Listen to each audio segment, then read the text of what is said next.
집착을 멀리하는 방법은 뭘까요? 근데 저는 이걸 이야기하기 전에 여러분한테 한번 질문하고 싶어요. 자존감이 높은 사람은 집착을 할까요, 안 할까요? 덜 할 것 같아요? 한 분만 오셨나 봐요. 자존감이 높은 사람은 집착을 할까요, 안 할까요? 안 할 것 같죠? 자존감이랑 집착은 상관이 없어요. 자존감 높은 사람은 집착합니다. 제가 생각하는 자존감과 집착은 그렇게 크게 상관이 없는 것 같아요. 어제 오늘 이제 강연 준비하면서 상담을 몇 명 했는지 대충 이제 체크를 해봤거든요. 한 1380몇 명을 만났어요, 제가. 근데 그런 많은 사람들 만나다 보면은 자존감이 정말 높은 사람들이 있습니다. 정말 사회적인 커리어가 말도 안 되게 높은 분이라든지 아니면 연애적인 스펙트럼이 엄청 넓고 거의 뭐 셀럽급으로 넓어서 사람들이 그냥 떴다 하면 다 좋아해주는 그런 사람이 있어요. 근데 그런 분들도 연애하다 보면 집착을 엄청 많이 하더라고요. 집착도 엄청 많고 또 어떤 일을 하면 또 거기에 빠져서 헤어나오지도 못하고 그런 일들이 좀 있더라고요. 그때 처음 알았습니다.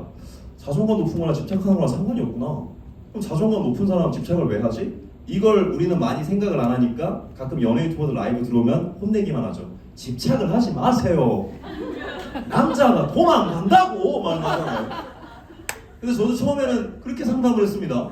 아니 당신 집착할 이유가 없어요. 왜 집착? 오히려 아까워요 라고 뭔가 계속 좀 강하게 미는 얘기만 했는데 가만히 생각해보니까 답은 아닌 것 같아요. 자존감 높은 사람도 집착한다면 자존감이 높지도 않은 사람들은 어떻게 살아야 될까?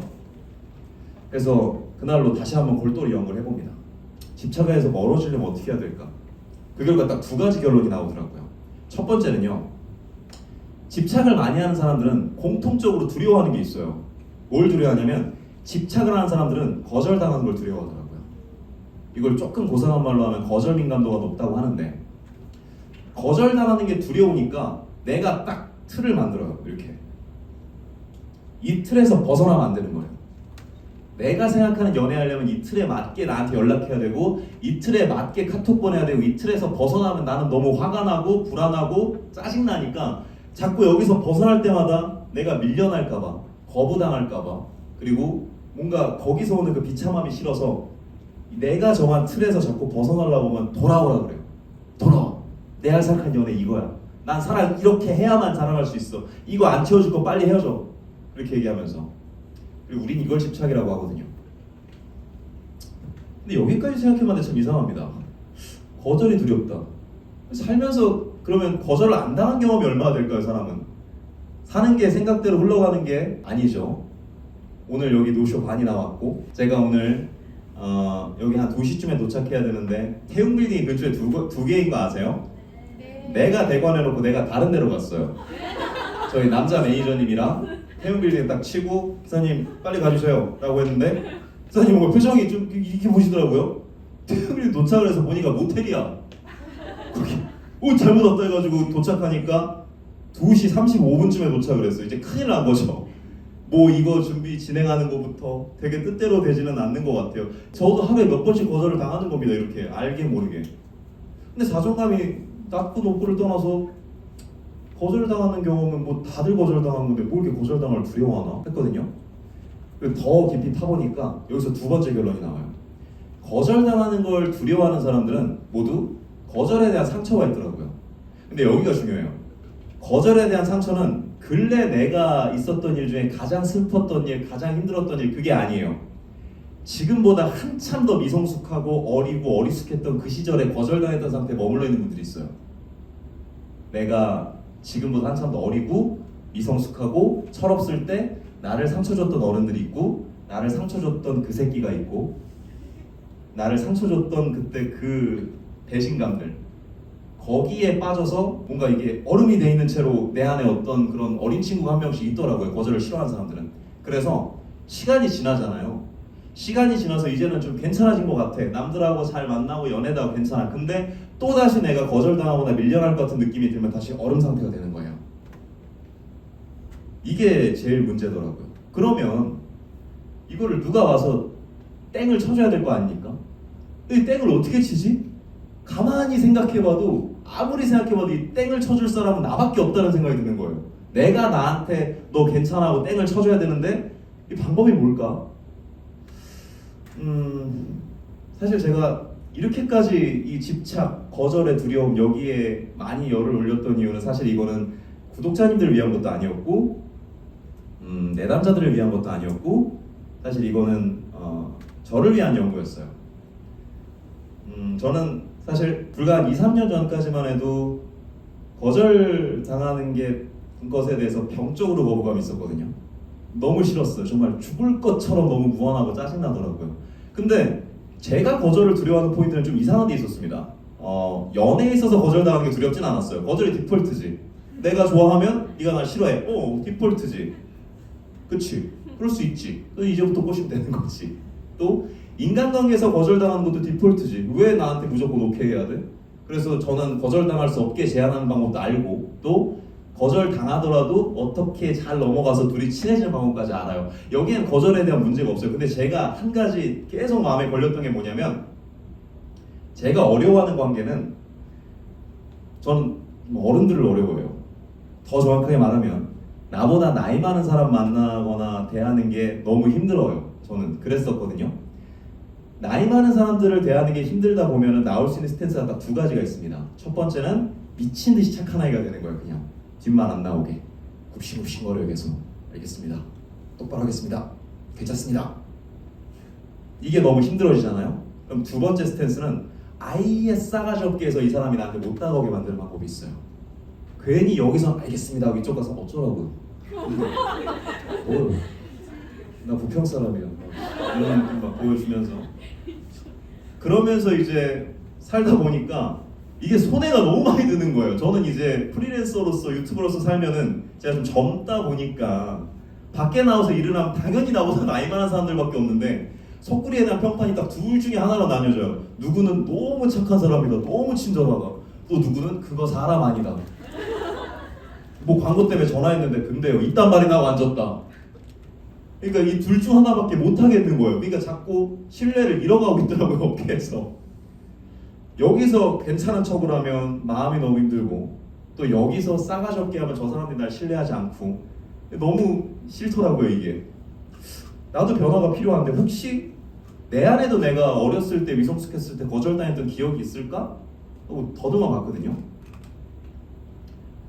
없는 줄 알았는데 하나가 있더라고요. 딱 하나 걸리는 게 있었어요. 그게 뭐냐면 제가 9살 때 구로구에 있는 대림동에 살았습니다. 대림동에 큰 공원이 있거든요. 하굣길이었는데 학교 끝나고 이제 이렇게 집으로 넘어가는 길에 사거리 끝쪽에 무슨 판잣집 같은 곳이 있습니다. 거기 이제 뭐 아저씨들이나 할아버지들 모여 사는 그런 마을 같은 곳이었는데 학교 끝나고 혼자 비가 조금씩 오는 날이었는데 제가 그 앞을 지나가는데 자전거 한 대가 이렇게 쓰러져 있더라고요. 근데 가만히 보니까 이거 이대로 두면 누가 밟고 지나갈 것 같아요. 차로. 당연히 안으로 이제 세워서 안으로 들여다놓고 이게 당연한 거죠. 학교에서 그렇게 배웠으니까 착한 일 한 거니까 내가 먼저 다가가서 선의를 베푼 거니까 마음이 뿌듯한 상태로 좋다. 나 착한 일 했다. 엄마한테 자랑해야겠다. 하고 자전거 놓고 뒤돌아서 걷는데 뒤에서 그러니까 지금 소뚜껑만한 손 하나가 뒤통수를 빡 때리는 거예요. 되게 9살이면 되게 애기였거든요. 근데 거의 날아갔어요. 제가 뒤를 딱 돌아보니까 술 냄새가 되게 많이 나는 할아버지가 어디 남의 물건에 손을 대 하면서 욕을 막 하시는데 사람들 다 보는 앞에서 10분 동안 욕을 했거든요. 저한테. 근데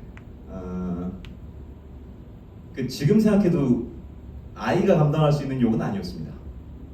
그걸 이제 순채로 계속 듣고 있었어요. 그 욕을. 눈물도 안 나더라고요. 그냥 공포스럽기만 해요. 나는 분명히 착한 일을 했거든요. 나는 저 사람을 도와줬는데 근데 자꾸 나한테 욕을 하는 이유는 뭐 내가 훔쳐간다고 생각을 했는지 뭐 그런지 모르겠지만 뭐 그렇게 욕을 하는데 생각도 안 들고 너무 힘들었던 것 같아요. 근데 저는 살면서 이 생각을 안 했어요. 사람은 본능적으로 너무 힘든 기억은 잊어버리려는 게 있거든요. 추억의 상자에 기억의 상자에 그런 기억이 있더라고요. 할아버지한테 욕먹고 그대로 저도 얼음 상태가 됐어요. 그리고 이제 초등학교 졸업하고 중학교 졸업하고 고등학교 졸업하고 성인 돼서 막 부평에서 이제 커피 소년하고 다니고 연예 유튜버 하고 이제 좀 괜찮아진 줄 알았는데 또다시 이제 어른들과 관계를 형성할 단계가 되면은 그때 뒤통수 맞았던 그 꼬마가 딱 되더라고요. 저한테 욕했던 그 할아버지가 자꾸 보였나 봐요. 그래서 나보다 나이 많은 사람을 보면은 과하게 굽신거려서 할아버지한테 안 맞으려고 노력하고, 아니면 아예 공격적인 스탠스를 탁 취해가지고 할아버지가 못 다가오게 하고, 이 상태로 한 20여 년을 살았던 것 같아요. 그럼 이제 방법이 아까도 얘기했지만 이거 누가 땡 쳐줘야 돼요? 그쵸, 내가 땡 쳐줘야 되죠. 방법이 없는 거예요. 타임머신 타고 갈 수는 없잖아. 어떡하지? 뭔가 고도의 몰입과 집중이 필요해. 그때 꿈처럼 이 핸드폰에 인스타 피드에 온수역 명상원이라는 게 뜹니다. 명상센터가 있더라고요. 결제를 합니다. 명상센터 갔어요. 가서 선생님한테 이 자초지종을 다 설명하진 않았지만 한마디는 했어요. 뭔가 딱 간절한 눈빛으로 고도와 몰입과 집중 상태가 필요합니다. 지금 뭔가 깊이 제가 몰입을 해야 된다. 그래서 선생님이 알겠다. 남자 선생님이었거든요. 머리가 되게 긴 남자 선생님 계시는데 그럼 내가 도와주겠다. 그리고 명상을 배우는데 마음이 고요해지고 도움이 한 개도 안 되더라고요. 비싼 돈 내고 갔는데 옆에서 무슨 밥그릇 같은 거 있어요. 무슨 수제 밥그릇, 이게 징시가 귀가 막 따가워, 막 시끄러워 죽겠는데 고요해져. 지가 제일 시끄럽거든요. 이 코끼리 막 내 목 뒤에서 느껴지고 계속 그 할아버지 더 생각나고 나는 거 짜증나고 막. 그러면서 호흡을 내리세요, 올리세요, 내리세요, 올리세요. 내리고 올리고. 명상원도 다녀본 분들 왜 다리 찢기를 왜 시키는 거예요, 명상원에서? 다리를 찢어야지만 명상이 잘 되나? 다리 찢기까지 배우고 집으로 돌아왔는데 돈 벌었다는 생각만 들고 재미도 없고 2주 정도 됐을 때는 이제 학원 끊자 그냥 나가지 말자. 근데 기왕에 내가 나간 돈 아까우니까 집에서 한번 해보자. 그래서 일단 뒤를 막 주변을 확인합니다. 그때 부모님이랑 같이 살 때였는데 쪽팔리니까 이제 문을 닫고 방에서 가부좌를 틀고 호흡을 한번 내려봐요. 또 올려봐요. 내려봐요. 이거 한 30분을 했거든요. 근데 진짜 뭐가 쫙 깔아앉더라고요. 그리고 한 20년 정도 만에 정말 생각하기 싫었던 그때 그 상황을 머리로 재현을 해봤어요. 근데 사람 기억이 진짜 웃긴 게 뭔지 알아요? 그렇게까지 몰입해서 재현을 이렇게 생각을 하잖아요. 그 당시에 제가 회색 바지에 파란색 가방을 메고 있었던 것까지 기억이 나더라고요. 그 할아버지 운동화가 꺾어 신었던 나이키 운동화였던 것도 기억이 나고, 그 상황이 그려지더라고요.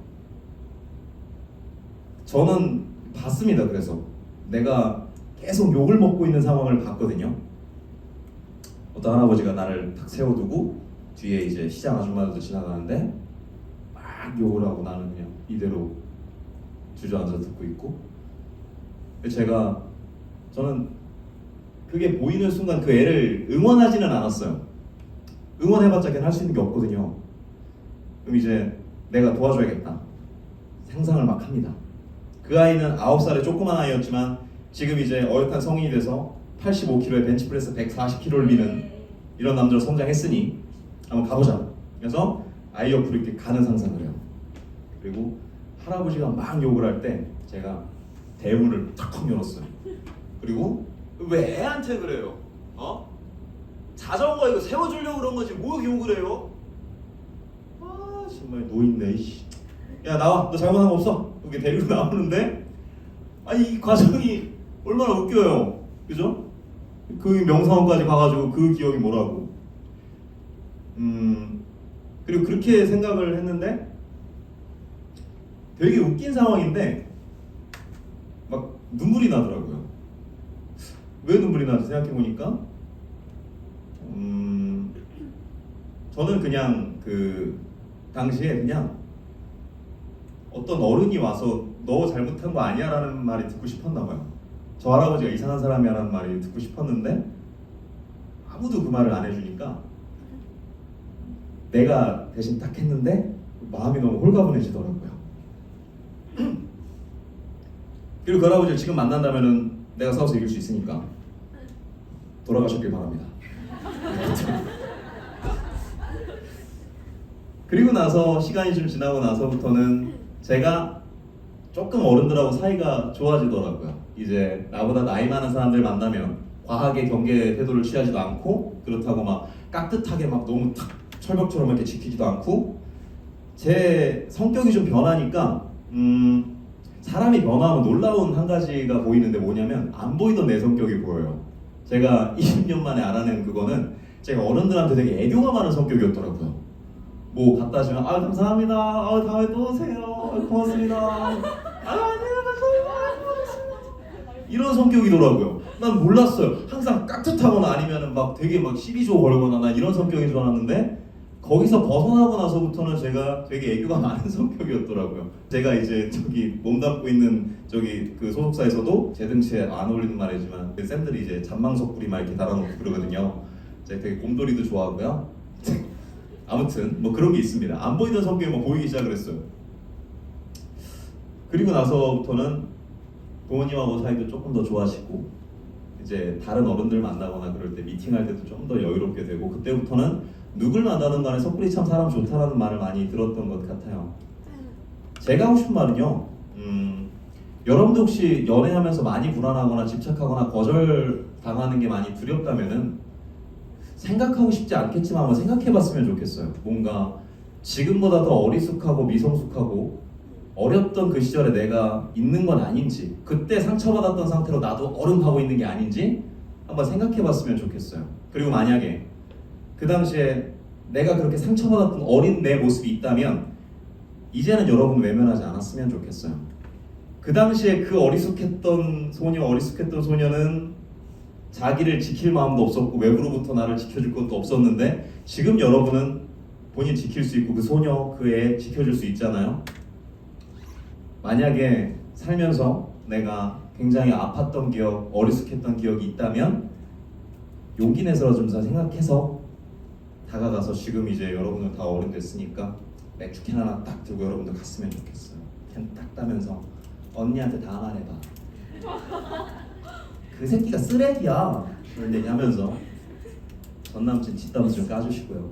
그리고 나한테 잘못했던 그 어른들 대신 막 쌍욕도 해주시고요.